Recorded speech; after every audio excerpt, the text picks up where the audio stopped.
Which conspiracy theory is so believable that it might be true? That your phone's microphone is constantly hot and it's listening for keywords to target advertising.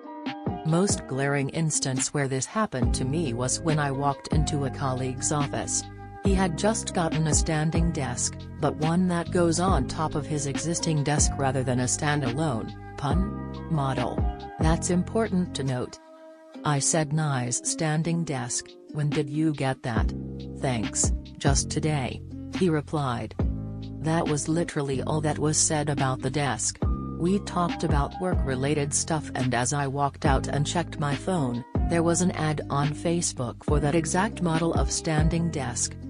I have never owned one, wanted one, or Googled one before. Yet there it was on my feed. Tinfoil hat be damned, they listen in. That Natasha Jayat was murdered by the Catholic Church. https://www.reddit.com/r/out-of-the-loop/comments/ogs/a868xk/ for exposing a pedophile ring. This is trending on r/conspiracy and r/out-of-the-loop right now. Credit to you/update for the summary. Greater than Natasha Jayat, a model/TV journalist, exposed a pedophile ring on live Argentinian TV a few months ago, after following cases over the last few years. Greater than she had claimed that she would not commit suicide in April of 2018 while investigating these rings, but was found on February 23, 2019 to be dead from suicide. Greater than another journalist she had accused of pedophilia on the airing, Luis Ventura, had uploaded an image of her dead body shortly after she killed herself on Twitter, and then promptly deleted it afterwards. To quote you/Happy Cake Day 1. Greater than she supposedly died from a cocaine overdose, heart failure/stroke. She had said that if she wound up dead, the people she had accused of rape, she was on trial, and it was powerful people, would be guilty. "I won't kill myself, I won't overdose and drown in a bathtub, I won't shoot myself." Full credit to you. The next village for this one. The arms on Tyrannosaurus rex skeletons are backwards. They ought to be rotated 180 degrees. What good are these stubby little arms for? We have found out relatively recently that T-Rex have feathers. It is now an established fact. T-Rex were not covered in scales but in feathers.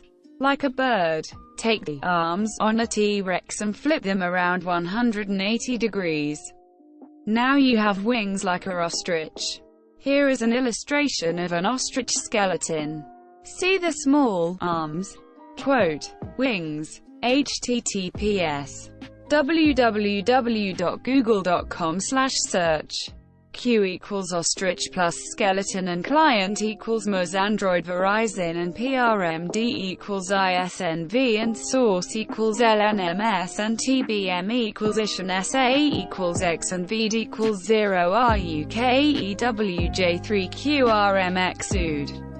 XCAHVUCDQIHAXVCNUQ_AUIESGB and BIW equals 360 and BIH equals 560 #MGRC equals H_TL1BUWI9JRYM. Now look at a Tyrannosaurus. https www.google.com/search. Client equals Moz Android Verizon and BIW equals 360 and BIH equals 310 and TBM equals ISHN SA equals 1 and EI equals GQ9 mW 7J0 MQCT0 PPLDIFK and Q equals Tyrannosaurus plus R. X plus skeleton and OQ equals Tyrannosaurus plus Rex plus Scala and GS_L equals mobile GWS Wiz IMG 1.0.0 L5.2133.2740.3760.0.0.143 727.1 J5.0.1.0 I67.16 EQ_FMY8W Hashim GRC equals DFNSEX2MXU trademark. We used to think of almost all dinosaurs as lizard-like. In fact, the name means terrible lizard. Now we know that many different animals that we think of as dinosaurs are more bird-like than lizard-like. XKCD comic below illustrates this nicely. https skeptics.stackexchange.com/questions/16369/is-t-rex-more-similar-to-stegosaurus. Tyrannosaurus rex had wings. Not big wings to fly with, but wings that were perhaps something like that of an ostrich, cassowary, or emu, although likely much smaller in proportion to their body. Ostriches use their wings in mating rituals, to make themselves appear larger, and to signal and communicate. Perhaps T-Rex used theirs for some similar purpose. They did not have useless stubby little arms. Michael Jackson was chemically castrated by his father to preserve his soprano singing voice, which was the source for his infatuation with children. My conspiracy theory. Facebook purposely attempts to ruin people's relationships because the drama gets more views and more views sell more ads. Several years ago they introduced a feature so that your comments on other pages would show up in your friends' feeds. So if you're secretly an atheist and you comment on some atheist page, it shows up in your devout Southern Baptist grandma Muriel's timeline, even though it's a conversation that has nothing to do with her and there's no reason for it to be. As a result, Facebook outs you to your family, and grandma is typing away at all the evil Satanists trying to corrupt her grandson. And if you comment on a public post, it's unavoidable. You used to be able to control who could see your comments even on public posts by other pages. But at the same time Facebook introduced the tattletale feature. They took that ability away. Now if they were to stumble across the same page they'd be able to see your comment. But after that change, Facebook started pointing everybody you know directly to it. Not to mention, the privacy settings are difficult to find, difficult to understand, and with each passing year gives you less and less control over who sees what. By forcibly combining everybody's social circles, Facebook is trying to generate conflict. They want to generate conflict because the conflict happens on Facebook, which means people logging on to Facebook more often and seeing more ads. They're essentially an internet tabloid, except instead of showcasing the personal drama of celebrities for clicks and sales, they're doing it to you instead. Ever notice how the vast majority of family drama, relationship fights, etc. these days happens on Facebook? That's by design. Facebook is literally destroying the social fabric to make a buck. Consuming relationship stability like it's an oil refinery consuming crude. All rocks are soft until you go to touch them. That there are hundreds of companies that operate tens of thousands of Reddit accounts each. They have been auto-regging these accounts for years. Use scripts to auto-post and comment and have humans that shift through all the accounts to make various comments to maintain these accounts. These companies have the ability to control and game their way to the front of Reddit. Huge brands use them. Special interest groups use them. Political parties use them. It's not a conspiracy. It's a real thing. The ballistic missile threat that was sent to Hawaiians' cell phones saying, "Seek shelter, this is not a drill," that was later deemed a mistake, was a real missile that was intercepted before impact. Dyson purposefully made the cable shorter over time just before announcing the cordless version. My DC01 has a 12 meters flex. My DC-14 has a 6.5 meters flex. They purposefully made the flex shorter to be an inconvenience and make people want the cordless version. Darth Jar Jar was 100% planned and hinted at in TPM. But the sheer amount of hatred for the character made Lucas back down. I actually wish he went through with the original vision. That William Shakespeare never wrote any of the works that have been attributed to him. I don't think I believe the theory 100%. But the lack of evidence to support him as a writer is amusing. William Shakespeare was born, lived, and died in a small town that consisted of not much more than sheep farmers. His father made sheepskin gloves. Certainly not the life that would have contributed to the knowledge of the many royal topics of Shakespeare's works. Surely the true author of Shakespeare's works would have had the means to travel and learn of all the worldly topics that his works were based on. We do know that he did own the Globe Theatre, and that he did work there as an actor. There is no record of his attendance at any schools. He was raised in an illiterate household. Both of his parents signed all legal documents with a mark, a sign of illiteracy. There are 6 surviving signatures of Shakespeare. All of them look as if a 4-year-old wrote them. They were almost assuredly written by an illiterate person. All of the signatures were found on documents such as a mortgage contract and his will. There are no surviving original written literary works written by Shakespeare. There are no surviving personal letters written by him. Surely a letter written from Shakespeare would be coveted as prized possession. Surely destined to survive to the present day. Mozart's handwritten letters professing his desire to poop on his cousin's face.